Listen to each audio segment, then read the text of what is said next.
বিচার বিচার চাই, খুনি হাসিনার বিচার চাই, বিচার বিচার বিচার চাই, স্বৈরাচার যেখানে, স্বৈরাচার যেখানে, লড়াই হবে সেখানে। গণ অভ্যুত্থানে একজন কবি লিখেছিলেন যে তোমরা হয়তো যাইবা ভুলে খুনি হাসিনার ইতিহাস, সেই মায় রাখবো মনে যে সুইসে পোলার লাশ। আমরা মনে করি যে সরকার যদি অচিরেই বিচার, জুলাই গণহত্যার বিচার, ওসমান হাদি হত্যার বিচার এবং বিগত গুম খুনের বিচার, সেই বিচার যদি সম্পূর্ণ করতে না পারে অনতিবিলম্বে, এবং তাদের রোডম্যাপ ঘোষণা করতে হবে যে কিভাবে তারা বিচার করবে, কতদিনে করবে, এবং যে সংস্কার, সেই সংস্কার তাদেরকে বাস্তবায়ন করতে হবে। অন্যথা যে আন্দোলন আমরা চলমান চালু রেখেছি, শুরু করেছি, সে আন্দোলন আরও তীব্র থেকে তীব্রতর হবে। এনসিপি এবং সমমনা যে শক্তিগুলো রয়েছে, আমরা ঐক্যবদ্ধভাবে এই সরকারকে বাধ্য করব জুলাই সনদ বাস্তবায়ন গণভোটের গণরায়ের আলোকেই বাস্তবায়ন করতে হবে এবং জুলাই গণহত্যার বিচার নিশ্চিত করতে হবে। আর যদি শেখ হাসিনা ডিসেম্বরে আসে, সেই ডিসেম্বরে আসার জন্য যে ব্যবস্থা তারেক রহমান করে দেয়, তাহলে সেটার জন্য আপনারা প্রস্তুত আছেন তো? ইনশাল্লাহ আমরা সবাই সেটার জন্য প্রস্তুত আছি। ফাঁসির মঞ্চে, এয়ারপোর্ট থেকে সরাসরি ফাঁসির মঞ্চে কোনো কথা হবে না। পুরো বাংলাদেশের জনগণ, 1400 শহীদ পরিবার, 30,000 আহত, লক্ষ কোটি ছাত্র জনতা সেদিন থাকবে বাংলাদেশের রাজপথে, ঢাকার রাজপথে, সরাসরি ফাঁসির মঞ্চে নিয়ে যাবে। ফাঁসি কার্যকর না হওয়া পর্যন্ত রাজপথ থেকে ঘরে ফিরবো না আমরা। যদি এই পরিস্থিতি তারেক রহমান দেখতে চায় দিল্লির সাথে সমঝোতা করে, তাহলে তাই করুক, আমরা সেটার জন্য প্রস্তুত আছি। এবং তারেক রহমানকে বলবো আপনি তাকে নিয়ে আসার ব্যবস্থা করুন। আওয়ামী লীগের পুনর্বাসনের কথা আপনারা এটা একবার করে দেখেন। আপনাদের যদি হিম্মত থাকে আওয়ামী লীগের পুনর্বাসন করে বাংলাদেশের রাজনীতি করবে, এই পরিকল্পনা যদি কারো থাকে, তার যদি হিম্মত থাকে, সাহস থাকলে সেটা সে করে দেখাক।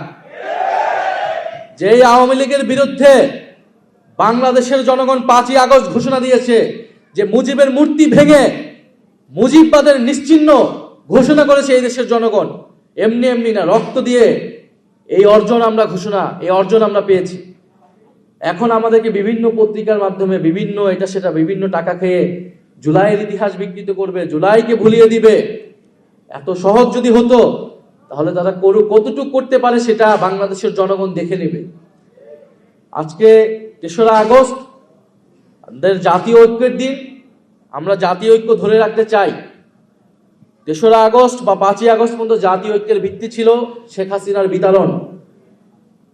5ই আগস্টের পরে জাতীয় ঐক্যের ভিত্তি হয়েছে নতুন বন্দোবস্ত এবং ফ্যাসিবাদী ব্যবস্থার বিলোপ এবং বিচার।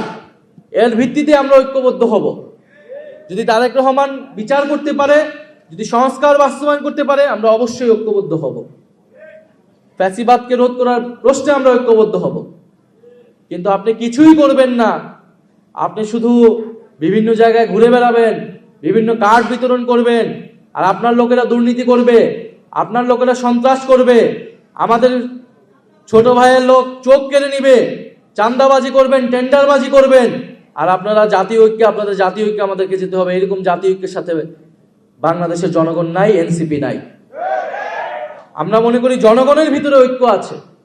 অনেকে বলে জুলাইয়ের ঐক্য জনগণের ভিতরে আছে, মানুষের ভিতরে ঐক্য আছে। মানুষ বৈষম্যের বিরুদ্ধে এখন ঐক্যবদ্ধ, দুর্নীতির বিরুদ্ধে এখন ঐক্যবদ্ধ, চাঁদাবাজির বিরুদ্ধে ঐক্যবদ্ধ, সন্ত্রাসের বিরুদ্ধে ঐক্যবদ্ধ। সেই ঐক্য আপনারা অচিরেই দেখতে পাবেন। সেই ঐক্য আপনাদেরকেও ফেস করতে হবে। যদি আপনারা এখনো সময় আছে, যদি না শুধরান, 5 মাস যদি বলেন সময় দিতে হবে, সময় দিতেও আমরা প্রস্তুত আছি।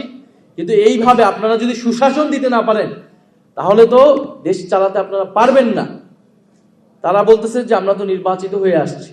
তো নির্বাচিত হয়ে আসা মানেই যে আপনি 5 বছর থাকবেন, এটা আপনাকে কে বলছে? কেউ নির্বাচিত হইলে সে 5 বছর থাকবে, এইটা তো কোনো ম্যান্ডেট জনগণ দেয় না। নির্বাচিত হওয়া মানে সে সর্বোচ্চ 5 বছর পারবে। পৃথিবীর বিভিন্ন দেশে প্রধানমন্ত্রীরা পদত্যাগ করে সরে যাইতে বাধ্য হয় যদি গুড গভর্নেন্স দিতে না পারে, যদি সুশাসন দিতে না পারে, যদি যেই প্রতিশ্রুতি জনগণের কাছে দিয়েছে সেই প্রতিশ্রুতি রক্ষা করতে না পারে। ফলে আপনার সর্বোচ্চ সময়সীমা 5 বছর, সর্বনিম্ন কত সেটা আপনাকেই ঠিক করতে হবে। 5 মাস গিয়েছে, আর কতদিন সেটা আপনি ঠিক করবেন আপনার কাজের মাধ্যমে, আপনার সরকারের পারফরমেন্সের মাধ্যমে। যারা প্রোপাগান্ডা করছে জুলাই গণ অভ্যুত্থানের বিরুদ্ধে, আপনাদের বিরুদ্ধে, এই প্রোপাগান্ডা টিকবে না। আমরা জানি এগুলো কারা করছে, আমরা শুধু ধৈর্য ধরে আছি, কারণ আমরা সেই ফ্যাসিস্টদের মতো না। আমরা আইনের শাসনে বিশ্বাস করি, আমরা এই জন্য আইন হাতে তুলে নেই না। কিন্তু আমাদের প্রতিরোধ সেটা 5ই আগস্ট পর্যন্ত আমরা দেখিয়েছি, প্রয়োজনে আবারও দেখাবো। বলে সারা বাংলাদেশের জুলাই গণ অভ্যুত্থান সম্পর্কিত শহীদ পরিবার, আহত যোদ্ধা এবং বৈষম্য বিরোধী জুলাইয়ের কারণে যদি তাদের গায়ে কোনো হাত দেওয়া হয়, তাদেরকে কোনো ধরনের কটূক্তি করা হয়, এর পরিণতি ভালো হবে না। শুধু এতটুকুই বলে দিলাম। যারা এটা করছে সে যেই দলেরই হোক না কেন, যেই মিডিয়া হোক না কেন, আমরা সেটা নজরে রাখছি। ইনশাল্লাহ সময়ই সবকিছুর জবাব দিবে। ইনকিলাব জিন্দাবাদ।